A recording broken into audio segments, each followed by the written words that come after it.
자, 오늘 말씀은 골로새서 3장 15절에서부터 17절까지 있는 말씀을 봉독하시도록 하겠습니다. 골로새서 3장 15절에서 17절 말씀 찾으셨으면 우리 다 같이 봉독하도록 하겠습니다. 그리스도의 평강이 너희 마음을 주장하게 하라. 너희는 평강을 위하여 한 몸으로 부르심을 받았나니 너희는 또한 감사하는 자가 되라. 그리스도의 말씀이 너희 속에 풍성히 거하여 모든 지혜로 피차 가르치며 권면하고 시와 찬송과 신령한 노래를 부르며 감사하는 마음으로 하나님을 찬양하고 또 무엇을 하든지 말에나 이래나 다 주 예수의 이름으로 하고 그를 힘입어 하나님 아버지께 감사하라. 아멘. 할렐루야.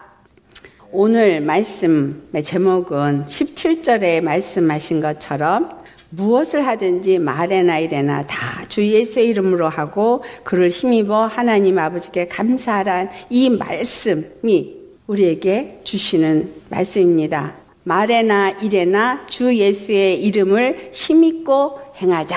한번 우리 다 같이 해보겠습니다. 말에나 이래나 주 예수의 이름을 힘입고 행하자.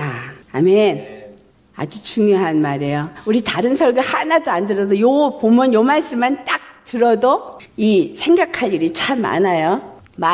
이 세상에 살면서 우리는 많은 말을 합니다. 또 우리가 살면서 많은 일들을 합니다. 그런데 그 말이나 어떤 일을 하는 데 있어서 정말 여러분은 주 예수의 이름을 힘입어서 하고 있습니까? 우리 예수 믿는 사람이잖아요. 그렇죠? 말로만 예수 믿는 게 아니라 정말 예수님을 믿는 사람입니다. 근데 이 예수님을 믿는 사람에게 하나님이 오늘 하시는 말씀이에요. 무엇이든지. 거기에는 no exception. 예외가 없어요. 모든 말, 모든 일, 모든 말, 모든 일을 여러분이 하실 때에는 오직 주 예수의 이름을 힘입어서 해야 된다 이 말이에요. 말을 할 때도 예수의 이름을 힘입어서 말하고 일을 행할 때도 예수의 이름을 힘입어서 일을 행해야 합니다. 그 이유가 무엇이냐라는 말씀이 오늘 15절에 나와요. 여호와 하나님이 우리를 왜 부르셨느냐? 하나님의 뜻이 무엇인가를 말합니다. 너희는 평강을 위하여 한 몸으로 부르심을 받았다. 우리는 무엇을 위해서 부르심을 받았다고요? 평강을 위하여 한 몸으로 부르심을 받았어요. 나 하나만 평강을 위해서 부르신 게 아니라 내 옆에 있는 형제, 자매 모두가 평강을 위해서 한 몸으로 부르심을 받은 거예요. 이것이 성경 전체의 핵심입니다. 다른 말로 표현하는 것들도 있지만 사실 성경 전체에 하나님이 원하시는 게 무엇인가를 말하는 것이 오늘 이 단어 하나에 함축되어진 거예요. 왜 우리가 무엇을 하든지 말에나 일을 행하는 것에서 주 예수의 이름을 힘입어서 해야 하느냐? 그것은 하나님이 나를 부르실 때 평강을 위하여 한 몸으로 부르셨다. 그렇다면 두말할 것도 없이 우리는 말에도 평강을 이루어야 하고 무슨 일을 할 때에도 평강을 이루어야 해요. 그리고 그 평강이 왜 필요하냐면 한 몸으로 주님이 우리를 부르셨으니까. 한 몸. 누구의 몸? 그리스도의 몸으로 부르셨다. 이 말씀이 하나님이 계시록에 뭐라고 표현하냐 하면 계시록 1장 5절 6절 말씀. 계시록 1장 5절 6절 말씀. 자, 찾으셨으면 우리 한 목소리로 봉독하겠습니다. 또 충성된 증인으로 죽은 자들 가운데서 먼저 나시고 땅의 임금들의 머리가 되신 예수 그리스도로 말미암아 은혜와 평강이 너에게 있기를 원하노라. 우리를 사랑하사 그의 피로 우리 죄에서 우리를 해방하시고 그의 아버지 하나님을 위하여 우리를 나라와 제사장으로 삼으신 그에게 영광과 능력이 세세토록 있기를 원하노라. 아멘. 우리는 평강을 위해서 한 몸으로 부르심을 받았습니다. 그런데 오늘 이 말씀을 보니까 우리를 평강으로 한 몸으로 이루시기 위해서 행하신 일을 말씀하고 있어요. 로마서 16장 20절에 말씀하시기를 평강의 하나님이 이렇게 말해요. 하나님은 평강의 하나님이십니다. 서로 간에 평강을 누리려면 어떨 때 평강을 누려요? 부딪힘이 없을 때, 나눔이 없을 때, 서로 한 마음이 되어지고 한 뜻이 되어지고 한 사랑 안에 있을 때 평강이 이루어집니다. 평강의 하나님이 우리에게 그 평강으로 한 몸을 짓도록 해주신 이 이야기를 계시록 1장 6절에는 나라와 제사장으로 표현을 합니다. 제사장이 한 일이 무엇이기 때문에 하나님과 백성 사이에 평강을 이루시기 위한 직분이 제사장이에요. 이스라엘 백성들의 죄를 사하고 그리고 하나님과 이스라엘 백성 간에 하나님은 이스라엘의 하나님이 되고 이스라엘 백성은 하나님의 백성이 되어지게 하는 그 화목의 관계, 평강을 누리는 관계가 되게 하기 위한 직분이 제사장이에요. 그리고 그 제사장에 의해서 이스라엘이 나라로 세워집니다. 누구의 나라? 하나님의 나라로. 여기서 지금 계시록 1장 5절에서 6절의 말씀을 함축해서 딱 하나님이 우리 주 예수 그리스도를 통해서 이루신 일을 말씀하고 있는데 바로 이스라엘이라는 나라가 제사장 나라요.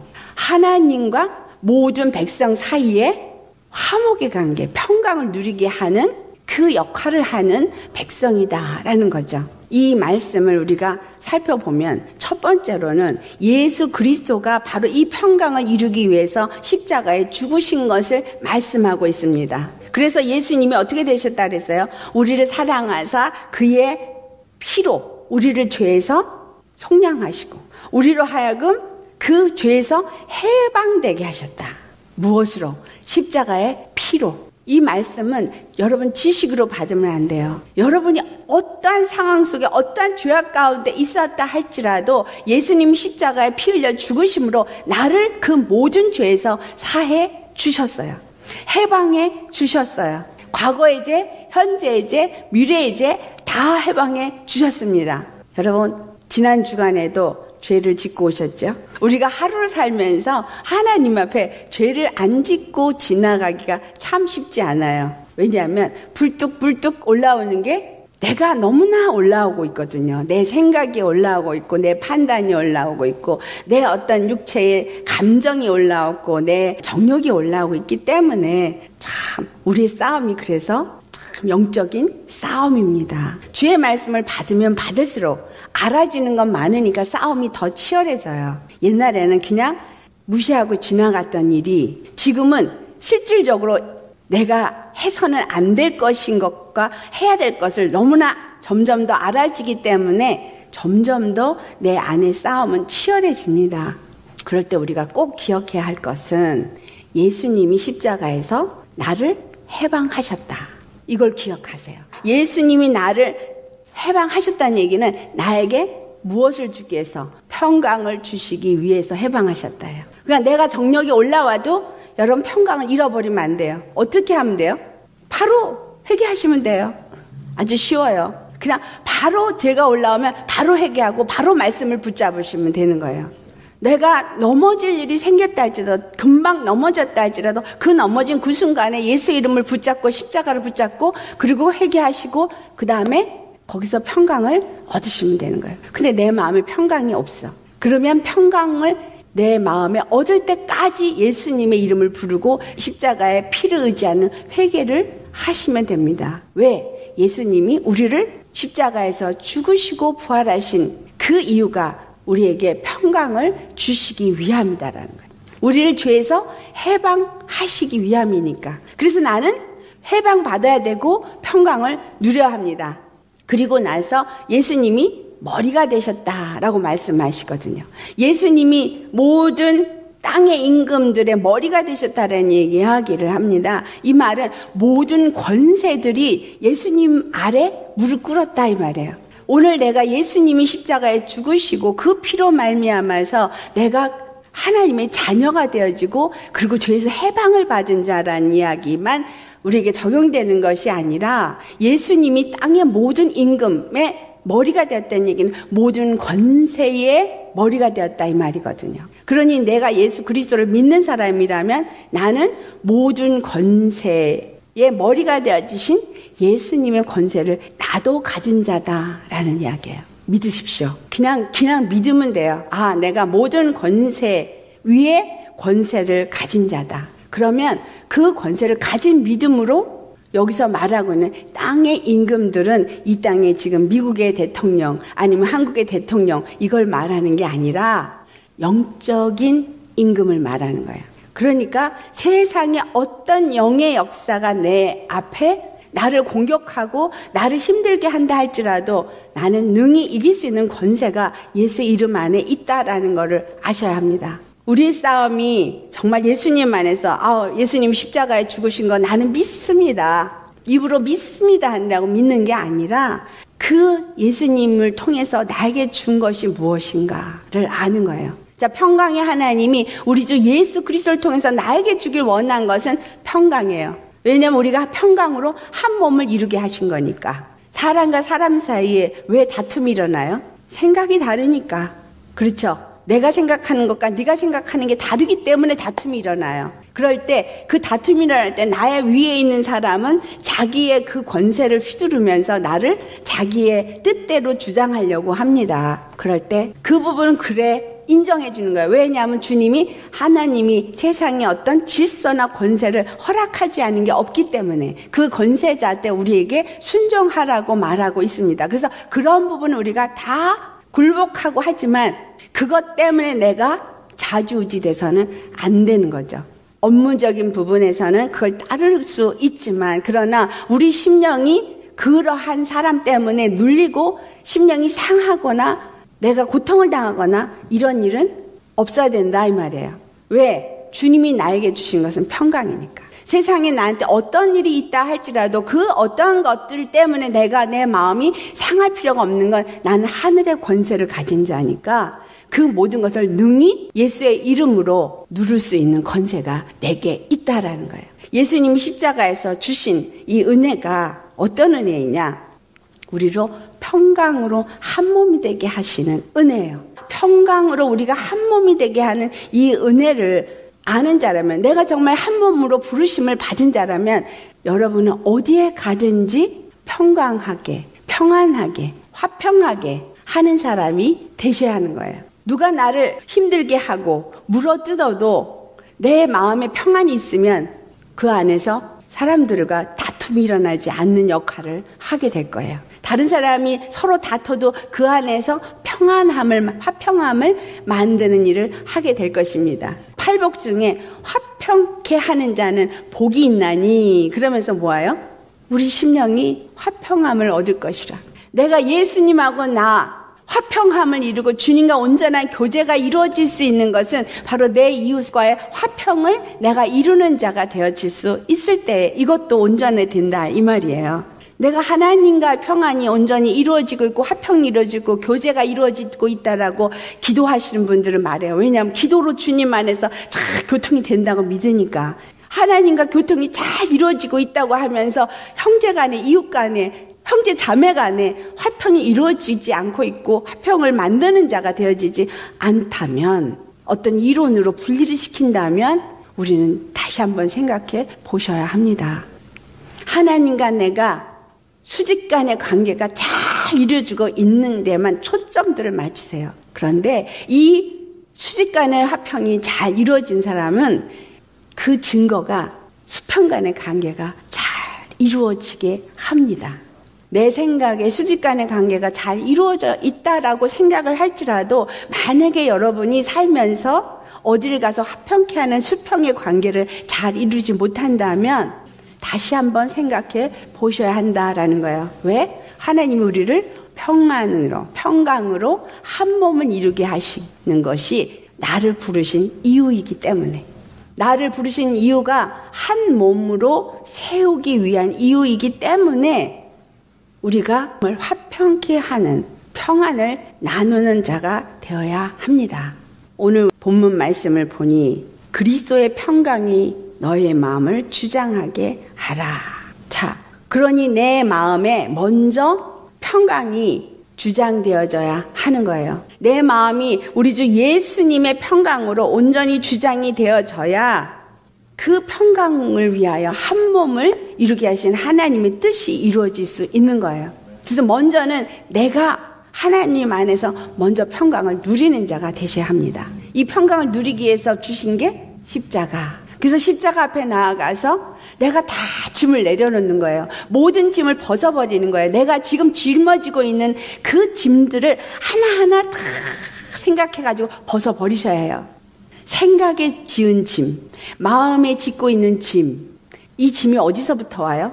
내 생각에서부터 옵니다. 내 판단에서부터 옵니다. 자, 이 내 판단, 내 생각, 이 내 의에서 와요. 그럼 이러한 것들은 다 뭐예요? 누가 주인이에요? 내가 주인인 거예요. 내 판단이, 내 생각이, 내 의가 나에게 어떤 짐을 짓게 되어지는데 이것은 내가 주인이 된 거니까 하나님 앞에 죄죠, 죄. 그러니까 벗어버려야 되는 거예요. 내 의를 벗어버리고 내 판단을 벗어버리고 내 생각을 벗어버리고 또 말씀을 붙잡는 거예요. 무슨 말씀? 바로 이 십자가의 말씀을 붙잡는 거죠. 예수님이 나에게 바로 평강을 주셨다. 하나님이 평강의 하나님과 그 평강을 나에게 주기 위해서 예수님이 십자가를 짊어지셨다. 그러니까 오직 나는 예수님의 의를 힘입어야 한다. 그래 내 의를 벗어버리고 예수님의 의를 힘입고 내 생각을 벗어버리고 예수님의 생각을 갖고 내 방법을 내려놓으면 기도하게 되죠. 하나님, 내가 어떻게 해야 될까요? 내 생각을 내려놓는다면 하나님, 이럴 때 내가 어떻게 생각을 해야 되나요? 내 마음에 오는 것을 벗어버리면 내 마음이 온전히 하나님의 그 평강으로 주장되어지도록 우리는 기도하는 자가 될 것입니다. 말씀을 붙잡고 기도하니 말씀과 기도를 하면서 내 안에 평강은 유지해야 되는 것, 이것이 바로 하나님의 뜻이다라는 거예요. 우리가 예수 그리스도 안에서 바로 이것을 위해서 한 몸을 부르심을 받았기 때문에 형제 자매를 볼 때에도 한 몸이 되어지기 위해서는 각각이 그 평강을 누리고 그 예수님의 평강 안에서 하나가 되어져야지만 한 몸이 되어지는 것이죠. 그러니 내 안에 평강이 내 마음을 주장해야지만 하나가 될 수 있는 겁니다. 우리가 어떻게 할 때 우리의 마음이 그리스도의 평강으로 온전히 주장되어질 수 있느냐. 주님이 우리를 한 몸으로 세워주는 게 어떤 걸 말하고 있는가를 우리 로마서 14장 17절을 찾아보시겠어요? 로마서 14장 17절 찾으셨으면 우리 한 목소리로 봉독하시겠습니다. 하나님의 나라는 먹는 것과 마시는 것이 아니요 오직 성령 안에 있는 의와 평강과 희락이라. 예수 그리스도 안에서 내가 한 몸이 되었다라는 얘기는 아까 우리 계시록 1장 6절에 읽었던 것처럼 하나님의 나라와 제사장이 되어지는 것입니다. 그런데 이 하나님의 나라는 먹는 것과 마시는 것이 아니다라고 말하는 것은 육적인 것을 따라가는 것이 아니다 이 말이에요. 그럼 우리가 하나님의 나라로 세워지는 것은 육적인 것이 아니라 오직 성령 안에 있는 의와 평강과 희락이라. 이 의와 평강과 희락이 성령 안에 있다라는 이야기예요. 내가 예수님 안에서 하나님의 나라로 세워지고 한 몸으로 세워지는 이것은 성령님이 하시는 일이라는 거죠. 성령님이 그 안에 있는 의와 평강과 희락으로 내 안에 임할 때에 내 안에 그 의와 그 평강과 그 희락이 임하게 되어지는 것입니다. 그 성령이 언제 오세요? 사도 베드로가 사도행전 2장에 나오죠. 너희가 회개하고 죄사함을 받으면 성령을 선물로 받으리라. 이 성령이 내 안에 들어오니 의가 들어오고 평강이 들어오고 희락이 들어와서 내가 하나님의 나라가 되어질 수 있게 된다라는 이야기입니다. 이와 같이 주님이 너희가 평강으로 한 몸을 이루기 위해서 너희를 불렀으니 평강하게 마음을 주장해라 라고 말했다면 성령이 내 안에 들어오시게만 하면 되어진다라는 이야기죠. 성령님이 내 마음을 주장하게만 하면 된다라는 거예요. 성령님이 내 안에 들어오셔서 나를 주장하도록 맡기시는 거, 이게 뭐예요?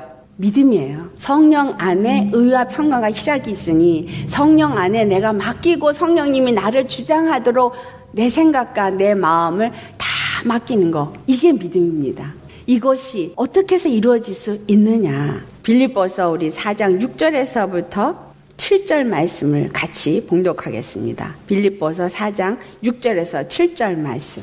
빌립보서 4장 6절에서 7절 말씀 찾으셨으면 우리 다 같이 봉독하시겠습니다. 아무것도 염려하지 말고 다만 모든 일에 기도와 간구로 너희 구할 것을 감사함으로 하나님께 아뢰라. 그리하면 모든 지각에 뛰어난 하나님의 평강이 그리스도 예수 안에서 너희 마음과 생각을 지키시리라. 이게 답이에요. 우리가 어떻게 내 마음의 평강을 지키고 평안할 수 있느냐. 모든 염려를 주께 맡기시면 됩니다. 주님께 다 맡기는 이유는 어떻게 해서 맡길 수 있느냐. 우리의 믿는 하나님은 무슨 하나님이니까? 구원의 하나님이니까 맡기면 돼요. 구원의 하나님은 우리의 모든 형편과 사정을 다 아셔요. 그리고 그 모든 상황 속에서 하나님의 이름의 영광을 나타내기를 원하셔요. 그 이름이 하나님의 영광이기 때문에 모든 염려를 하나님 앞에 다 맡기는 믿음은 바로 우리 주님이 나의 구원이라는 것을 나의 어떤 상황이든 무슨 일이든 그분 안에서 반드시 구원된다라는 이 믿음으로 맡겨질 수 있는 거예요. 내가 모든 염려를 하나님께 맡기라 그러니까 와가지고 기도하면서 맡기려고 애를 쓰다가 갈 때는 도로 구부다리 들고 가요. 그거는 구원의 하나님을 믿지 못하는 거예요. 왜 믿지 못하냐? 내 생각이 치고 들어와서. 내 생각에는 뭔가 내가 해야 될 것 같아. 뭔가 내가 이렇게 해야 될 것 같고 저렇게 해야 될 것 같고 그리고 뭔가 불안하고 맡기지를 못하는 거예요. 모든 염려를 주께 맡기라고 분명히 말했거든요.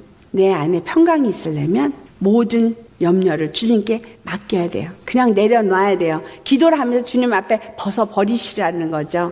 왜냐하면 그분은 모든 것을 아시는 하나님이시며 또한 모든 것을 다 행하실 수 있는 하나님이니까.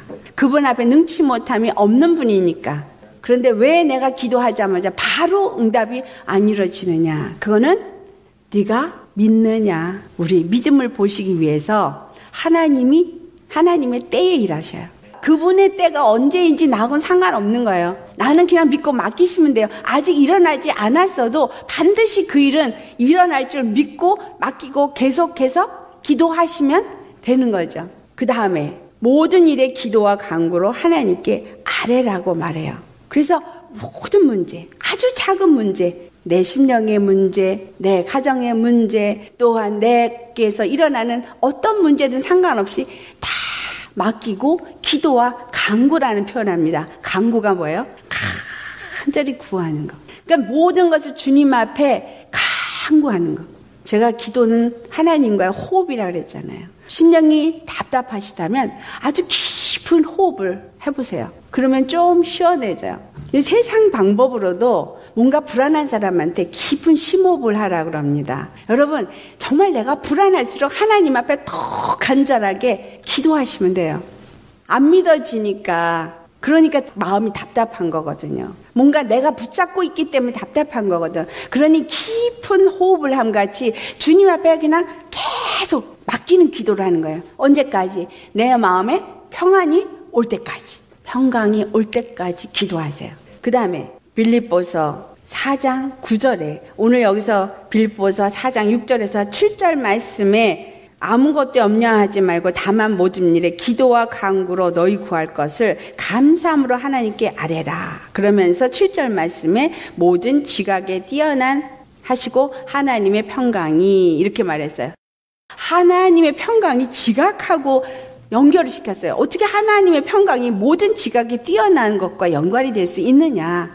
하나님은 모든 것을 아시는 하나님이기 때문에 모를 것이 없기 때문에 내가 하나님 앞에 모든 것을 맡기고 그리고 그를 의지할 수 있는 그러한 상태가 되어져야 한다는 거죠. 그런 사람들은 모든 지각에 뛰어나신 하나님이 다 아시니까 그 아시는 하나님 앞에 다 맡기니까 그 다음에 어떤 일이 일어나요? 하나님 앞에 구하면서 감사하게 되어져요. 그렇죠? 아직 일어나지 않은 일일지라도 감사할 수 있을까요? 없을까요? 감사할 수 있어요. 아직 일어나지 않냐고 내가 아직 기도응답을 받지 않았어요. 하나도 달라진 게 없어요. 그렇지만 모든 지각에 뛰어나신 하나님의 평강이 내 안에 임하게 되어져요. 왜? 모든 지각에 뛰어나신 하나님은 나에게 그것을 믿게 만들어 주시니까 그래서 평안하게 해 주시는 거죠. 그리고 나서 하신 말씀 그리스도 예수 안에서 그 하나님의 평강이 너희 마음과 생각을 지키시리라. 하나님의 평강이 내 안에 들어와서 내 마음과 생각을 지키시는데 어떻게 지킨다는 거야? 평안하게. 내 생각도 평안을 주고 내 마음도 평안을 주니까 그냥 내 마음에 평안함이 있어집니다. 내 마음에 평안하게 있어야 다른 사람하고 평강으로 한 몸이 되어질 수 있다라는 거예요. 내가 그것이 되어질 때 다른 사람에게 또 내가 무엇을 말할 수 있어요? 모든 지각에 뛰어나신 하나님의 평강에 그도 맡기도록 권유할 수 있습니다. 이렇게 권유할 수 있는 이것이 오늘 16절의 말씀이에요. 오늘 16절에 뭐라고 말씀하시느냐? 그리스도의 말씀이 너희 속에 풍성히 거하여 라는 단어를 쓰세요. 그리스도의 말씀이 너희 속에 풍성히 거하여. 우리 안에 그리스도의 말씀이 풍성히 거해야 되었지만 그 다음에 모든 지혜로 피차 가르치며 권면하고 시와 찬송과 신령한 노래를 부르며 감사하는 마음으로 하나님을 찬양하게 된다라는 이야기를 하고 있습니다. 그리스도의 말씀이 우리 속에 풍성히 거하는 것이 무엇을 말하고 있느냐? 빌립보서 4장 9절 말씀 보시겠어요? 빌립보서 4장 9절 말씀 함께 봉독합니다. 너희는 내게 배우고 받고 듣고 본 바를 행하라. 그리하면 평강의 하나님이 너희와 함께 계시리라. 사도 바울이 그들에게 빌립보 교회에게 가르쳐준 것은 바로 예수 그리스도의 십자가의 도를 가르친 거예요. 그 십자가의 은혜가 어떠한지, 그 십자가의 사랑이 어떠한지 그것을 가르쳤습니다. 그래서 그들이 그것을 배우고 그것을 받아들이고 그것을 들었어요. 그리고 사도 바울이 그들 안에서 어떻게 행했는가를 다 보았습니다. 할렐루야. 온전히 내가 먼저 평강을 가진 자이기 때문에 옆에서 보면 저 사람이 평안이 있는지 아닌지를 알 수 있어요. 말로만인지 아니면 정말 그 마음에 평강이 있고 말로만이 아니라 정말 사람들과 사람 사이를 화목하게 하는 그러한 일을 하는 사람인지 알 수 있습니다. 우리가 사람과 사람 사이를 화목하게 할 수 있는 건 오직 예수 십자가 그 보혈밖에 없는데 내가 죽지 않고는 내 안에 하나님의 영의 역사, 성령의 역사가 있지 않고는 절대로 하나가 될 수 없으니까, 화평케 할 수 없으니까 하나님의 나라가 성령 안에 있고 그것이 의와 평강과 희락이라 그랬으니 정말 여러분 안에 그 하나님의 나라가 임해서 그리스도의 나라가 되어졌다면 의와 평강과 희락이 나타나게 되어져 있어요. 사도 바울이 그것을 그들에게 가르쳤어요. 그들이 그것을 배웠어요. 십자가의 도를 배우고 그 십자가의 말씀이 무엇인지를 들었어요. 그리고 그 은혜와 사랑을 알았어요. 그걸 받아들였어요. 받아들이고 나니까 그 받아들임 속에서 하나가 됨의 역사가 일어나고 있는 걸 보았겠죠. 이와 같은 것을 보았으니 그대로 너희가 그것을 행하라. 그리하면 평강의 하나님이 너희와 함께 계시리라. 주님이 우리와 함께 하실 때 우리가 이 작은 무리 속에서 그렇게 평강의 하나님이 함께 계시다면 우리는 모두가 평안할 거예요. 다툼이 있을 수가 있겠어요? 없겠어요? 있을 수가 없어요. 가정 가운데도 마찬가지예요. 우리 남편은 예수 안 믿어가지고요. 나를 자꾸 긁어요.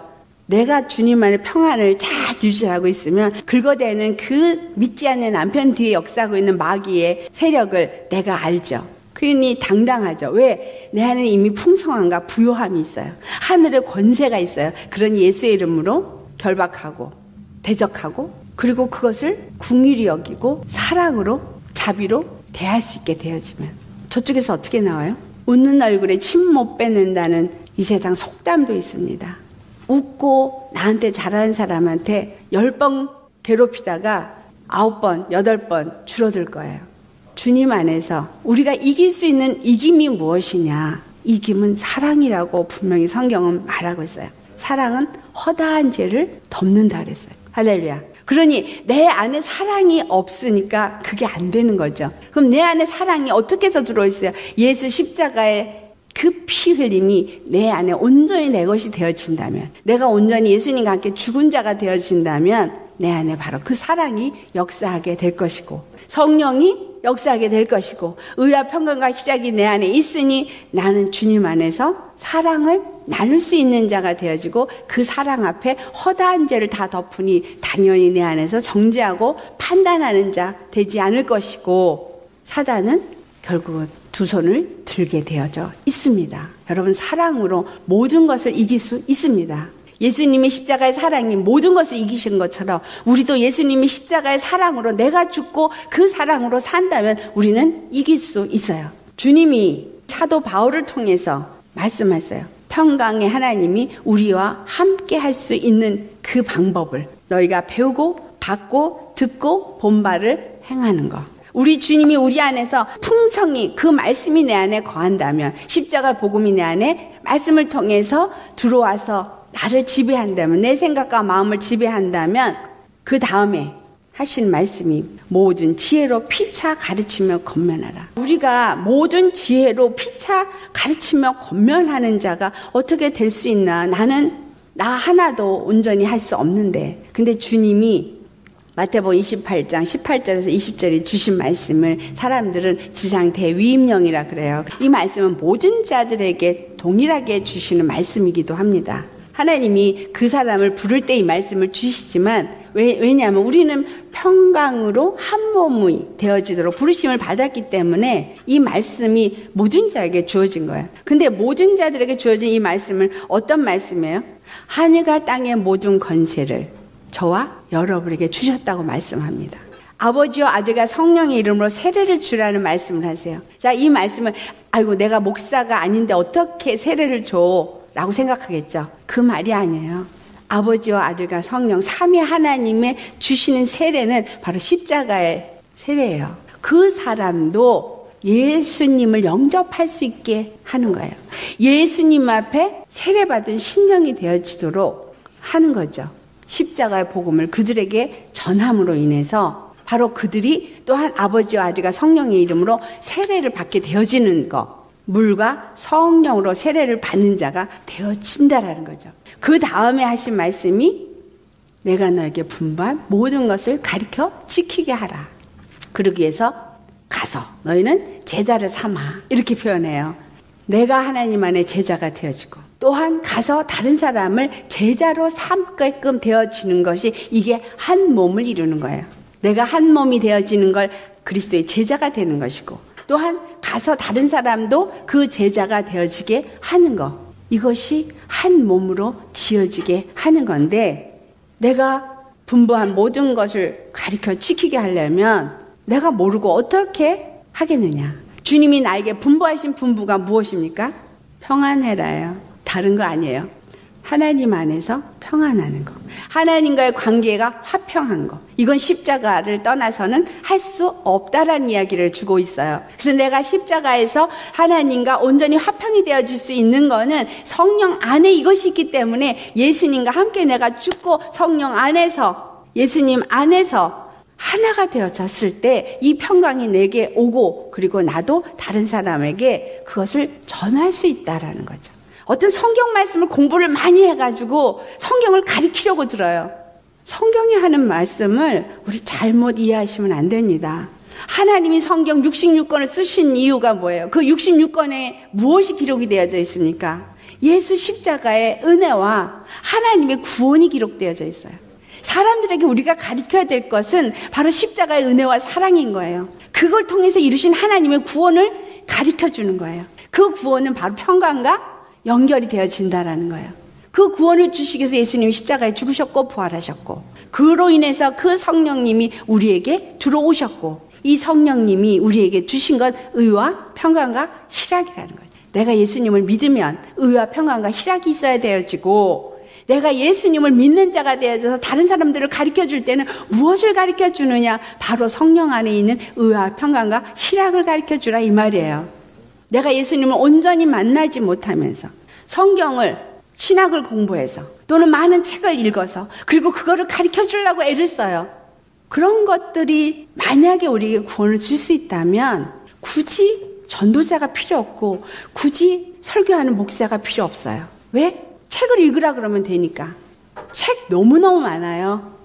죄론, 구원론, 성령론, 무슨 조직신학에 대한 책들 많이 있습니다. 그런 거 읽으라고 하면 돼요. 우리 믿음의 선진이라고 한 사람들 어떻게 구원받았나를 할 때 칼빈도 또 잔 웨슬리도 찰스 스펄전도 마틴 루터도 정말 그 어떤 노력과 열심과 고행과 그 지식이 절대 구원을 주지 못했다라는 것을 말하고 있습니다.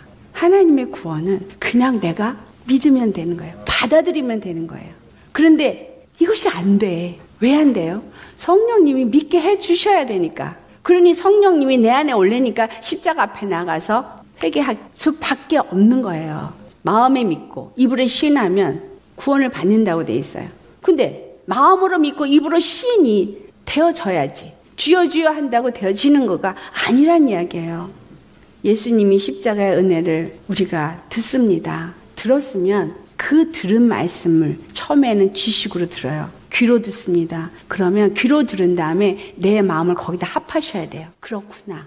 그리고 그 다음에 나아가야 돼요. 무엇으로? 그 다음에 따르는 건 행위예요. 이것은 순종이죠. 내가 받아들였다면 그 앞에 나아가서 주의 이름을 부르게 되어져 있어요. 주님이 이루신 그 일을 내가 인정하게 되어지고 그의 이름을 부르고 그분 앞에 나아가서 회개하며 주님의 구원을 감사하는 심령으로 나아가지면 성령님이 그 안에 임하셔서 그 모든 것들을 믿고 나아갈 수 있게끔 하여 주는 거죠. 애쓰고 힘써도 안 됩니다. 평강으로 우리를 한 몸으로 부르신 하나님이 우리에게 말씀을 주시고 그 말씀으로 다른 사람에게 가르치고 권면하라고 합니다. 내가 경험이 없이, 구원의 경험이 없이 누구를 가르쳐요? 누구에게 권면을 하겠습니까? 무엇을 가르치고 무엇을 권면하겠냐는 거예요. 지식을 가르치고 지식의 말로 권면한다고 해결이 되냐? 아니라는 이야기죠. 그래서 에베소 1장 17절의 말씀이에요. 지혜와 계시의 영이 우리 가운데 임하여야만 내가 믿게 되어지고 알게 되어지는 거예요. 그럴 때 그 다음에 하는 말씀이 너의 마음의 눈을 밝히시고 우리의 마음이 눈이 밝아지고 또 그 부르심의 소망이 무엇인지를 성도 안에서 그 기업의 영광의 풍성한 것이 무엇인지를 또한 그 힘의 능력으로 역사하시는 그 하나님의 능력이 무엇인지를 알게 되어진다라는 거예요. 십자가의 그 구원과 은혜와 사랑과 능력을 알게 되어진다 이 말입니다. 하나님의 성령이 내게 임하지 않고는 절대로 이 일이 이루어지지 않아요. 근데 그 성령님은 너희가 회개하면 죄사함을 받고 성령을 선물로 받으리라. 회개가 그래서 그만큼 중요합니다. 말씀이 우리에게 무엇을 가르쳐줘요? 말씀을 들을 때마다 내가 무엇이 잘못됐는지 무엇을 회개해야 되는지를 알게 해주신다는 거죠. 그래서 끊임없이 십자가 앞에 우리는 나아가는 거예요. 십자가로 가까이 나아가는 게 날마다 내가 주님 앞에 엎드리고 구하면서 주님을 힘있는 거, 이거는 회개와 간구가 거기에 반드시 수반이 되는 거예요. 회개와 간구와 또한 순종하고자 하는 마음, 이것을 가질 때 우리가 주님 안에서 빌립보서 4장 7절처럼 지각에 뛰어나신 하나님의 평강이 우리의 생각과 마음을 지키시게 되는 거예요. 우리의 생각과 마음을 지키시니 내 안에서 뭐가 나와요? 오늘 본문 말씀대로 그냥 이렇게 하랜다고 막 시와 찬송과 신령한 노래를 부르려니까 막 온 악기를 가지고 찬양을 부르고 막 40분씩 불러대요. 그 이야기가 아니에요. 시가 어떻게 나와요? 다윗의 시가 어떻게 나온 거예요? 시편이 어떻게 기록되었어요? 하나님을 믿는 믿음이, 하나님을 경험한 그 경험이 그분을 찬송하게 되어지니까 시가 써지는 거예요. 그러니까 그 입에서 찬송이 나오게 되는 거예요. 그 다음에 신령한 노래를 부르게 되어지는 거. 신령한 노래라 그러니까 어떤 사람은 성령의 방언 찬양을 얘기를 해요. 방언 찬양도 신령한 노래겠죠. 그렇지만 성경에서 말하고 있는 신령한 노래는 하나님의 영의 사람이 되어져서 정말 지극히 크신 우리 하나님, 정말 그 은혜와 평강을 우리에게 주신 구원의 하나님을 마음과 뜻과 정성을 다해서 정말 그분의 이름을 높이며 예배하면서 드리는 찬송, 이게 신령한 찬양이에요. 그것을 다른 말로 에베소서 5장 19절에 신령한 노래라고 서로 말하는데, 이것이 계시록 5장의 9절에 새 노래를 부른다라고 또 말해요. 이 신령한 찬양, 이 새 노래는 무엇을 말하고 있느냐? 정말 십자가의 은혜를 아는 사람만 부를 수 있는 찬양을 말해요. 하나님이 찾으시는 예배는 신령과 진정의 예배라 그랬죠. 우리를 산 제물로 드리는 것이 영적 예배라 그랬어요. 정말 내가 예수 생명으로 하나님 앞에 드려지는 예배가 영적 예배요. 하나님의 영으로 드려지는 찬양이 신령한 찬양인데 이 신령한 찬양을 내가 어떻게 할 때 드릴 수 있는 거예요? 십자가에 죽고 정말 성령의 의와 평강과 희락이 우리 안에 임하여서 그 은혜 속에 사는 자만이 부를 수 있는 것이 신령한 찬양입니다. 그렇기 때문에 에베소서 18절 말씀, 오직 성령으로 충만함을 받으라 라고 말합니다. 성령이 충만함을 받아야 그 다음에 시와 찬송과 신령한 노래들로 서로 화답하며 너희의 마음으로 주께 노래하며 찬송하며, 그리고 우리 주 예수 그리스도의 이름으로 항상 아버지 하나님께 감사한다. 우리가 항상 우리 주 하나님 아버지께 감사하는 마음으로 찬양하는 자가 되라고 오늘 본문 말씀을 했는데, 어떨 때 우리가 진짜 항상 감사하는 찬양을 드릴 수 있어요? 구원의 하나님을 알고 맛보니까. 그렇죠? 성령이 내 안에서 충만하게 하니까 늘 그 성령의 주시는 마음 안에서 기뻐하고 감사하니까 찬양이 절로 나오는 거예요. 제 경험을 보니 정말 다른 것과 찬양이 아니고요. 오늘 내가 기도를 했는데 그 기도를 응답해 주셔서 감사합니다라는 찬양, 그것도 하죠. 하지만 더 궁극적으로 정말 감사의 찬양을 드릴 수 있는 건 나를 구원하신 하나님, 나 같은 자를 위하여서 피 흘려 죽으시고 이 사망과 이 저주와 죄에서부터 나를 건지신 하나님의 이 은혜가 너무너무 큰 거예요. 나를 오늘 예수 믿게 하신 이 은혜가 너무너무 크니까 정말 그 이름을 찬양 안 할 수가 없는 거예요. 그 이름에 감사하지 않을 수가 없는 거예요. 너무 감사한 거예요. 세상의 모든 것을 다 드려도 전혀 바꿀 수 없는 이 은혜를 내게 주셨다는 게 너무너무 감사한 거예요. 예수 믿는 게 감사하고 그 예수님 때문에 내가 모든 것에서 이길 수 있는 게 감사하고, 와, 매일매일의 삶 속에 구원을 맛보는 이게 너무너무 감사해서 어떤 것도 내 앞에 문제가 될 수 없는 게 감사하지 않을 수가 없는 겁니다. 그러니 찬양이 절로 나오는 거예요. 그러니까 뭐에 대한 찬양이에요? 구원에 대한 찬양이에요. 여러분의 매일 삶에 이러한 감사의 찬양이 나오시기를 축원합니다. 정말 우리가 감사하는 마음으로 하나님 앞에 찬양하는 자가 되자. 도대체 어떻게? 그래서 말에나 일에나 주 예수의 이름으로 행하고 그를 힘입어 행하는 그리스도인이 될 수 있는 거예요. 무엇에든지 말에나 일에나 우리 주 예수 그리스도의 이름을 힘입을 수 있는 건 바로 그 예수가 아니고는 우리가 행하는 모든 말이나 행함이나 절대로 그 모든 것은 악이기 때문에, 죄이기 때문에 오직 예수를 힘입어 말하기를 원하고 예수를 힘입어 일하기를 원하고 예수의 이름으로 행하기를 원한다라는 거예요. 주 예수의 이름을 힘입는 자만이 이 일을 할 수 있습니다. 할렐루야. 여러분, 주 예수의 이름을 힘입고 사십니까? 모든 순간에 나를 의지하는 것이 아니라 주 예수의 이름을 힘입으시길 바랍니다. 왜? 주 예수의 이름은 단 하나의 나의 구원의 이름이기 때문에, 단 하나의 나의 구원의 길이기 때문에, 그 이상도 이하도 없기 때문에 예수의 이름만이 내가 구원받을 수 있는 단 하나의 길입니다. 그러니 내 입이 주 예수의 이름을 힘입어 말하는 입이 어떻게 말하겠어요? 나는 안 돼. 나는 못해. 나는 부족해. 그런 부정적인 말 하시지 마세요. 주 예수의 이름을 힘입어 말하는 자는 뭐예요? 나는 부족하지만 할 수 있어. 나는 약하지만 우리 주님은 강하시니까. 나는 무지하지만 우리 주님은 지각에 뛰어나신 하나님이시니까. 나는 할 수 없지만 주님이 하시니까. 나는 이길 수 없지만 주님은 이미 승리하셨으니까. 여러분의 입술이 긍정의 입술로 바뀌시는 게 주 예수의 이름을 힘입어 말하는 거예요.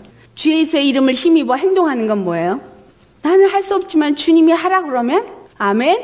그러고 가는 거예요. 기도하면서 믿고 나아가는 거. 주님이 하시옵소서. 내가 하는 게 아니라 내 안에 성령님이 임하시니까 그 성령님이 예수 그리스도 안에서도 모든 일을 하게 하셨고, 예수님 말씀이 내가 한 일을 너희도 할 것이며 나보다 더 큰 일도 하리라 하셨으니까, 우리 주님은 능치 못함이 없는 하나님이니까 뭐라 그랬어요? 우리가 주님을 힘입어 행하는 자에게 하신 말씀이 있죠. 빌립보서 4장 13절 찾아보세요. 야, 너무나 귀한 말씀이에요. 빌립보서 4장 13절. 저는 이 말씀을 붙잡고 나아갑니다. 항상 모든 일을 할 때 이 말씀 딱 붙잡고 그냥 했어요. 함께 봉독합니다. 내게 능력 주신 자 안에서 내가 모든 것을 할 수 있느니라. 아멘. 여러분이 정말 예수님을 의지하신다면, 정말 성령님이 내 안에서 모든 것을 할 수 있게 하시는 분이시라는 걸 믿으신다면, 모든 능력 주시는 자 안에서, 내게 능력 주시는 자 안에서 나는 모든 일을 할 수 있어요. 전 그렇기 때문에 예수님한테 기도해요. 주님, 사도 바울에게 능력 주시고 행하셨잖아요. 나에게도 이미 십자가에서 죽으시고 부활하고 성령을 보내주시고 그 모든 능력을 주셨다고 말씀하셨잖아요. 주님이 하시옵소서. 주님이 능력 주시면 나는 다 할 수 있습니다. 그리고 기도해요. 모든 일을 할 때마다 그러면서 기도했어요. 지혜 주세요. 할 수 있는 능력 주세요. 그리고 믿고 나아가는 거예요. 아무것도 내 앞에 보인 거 없습니다. 이루어진 것도 없습니다. 뭔가 희끼티키한 거 느낀 것도 없어요. 뭔가 갑자기 지혜가 막 와가지고 뭘 할 수 있게 된 것도 아니에요. 그런데 그러면서 했을 때 정말 그때마다 지혜도 주셨고 능력도 주셨고 할 수 있게 하셨어요. 그러니 어떻게 되겠어요? 자연스럽게 그 다음에 주 예수를 힘입고 행한 다음에 우리에게 나타나는 건 무엇일까요? 하나님 아버지께 감사하는 자가 되는 거예요. 내가 한 것이 아니라 주님이 하셨기 때문에 100% 하나님께 감사하게 되어져요. 주님이 하셨습니다. 할렐루야. 주님이 하셨어요. 정말 놀라우신 주님이 이 일을 하셨군요. 나에게 이 일을 하게 하시니 감사합니다. 정말 감사하는 입술이 되어지고 100% 주님 앞에 영광 돌릴 수 있게 되더라는 거예요. 그 어떤 것도 내가 영광을 취하지 않게 되더라는 겁니다. 우리가 만약에 어떤 영광을 취한다면 우리는 하나님의 심판에 진노에 처하게 되어져요. 모든 영광을 우리 주 하나님께만 돌려야 합니다. 하나님은 그 이름을 위해서 일하시는 분이에요. 그래서 내가 무엇을 하려고 하길 원하는 것이 아니라 내 안에서 주님이 일하기를 원하신다라는 거예요. 주님이 그래서 나에게 말씀도 주시고 주님이 나에게 믿음도 주시고 그리고 믿고 우리의 모든 무엇에든지 말에나 일에나 주 예수의 이름을 힘입고 행하는 자가 되기를 원하는 거예요. 우린 이 땅에 그리스도의 증인입니다. 할렐루야. 증인은 보고 들은 것을 말하는 자예요.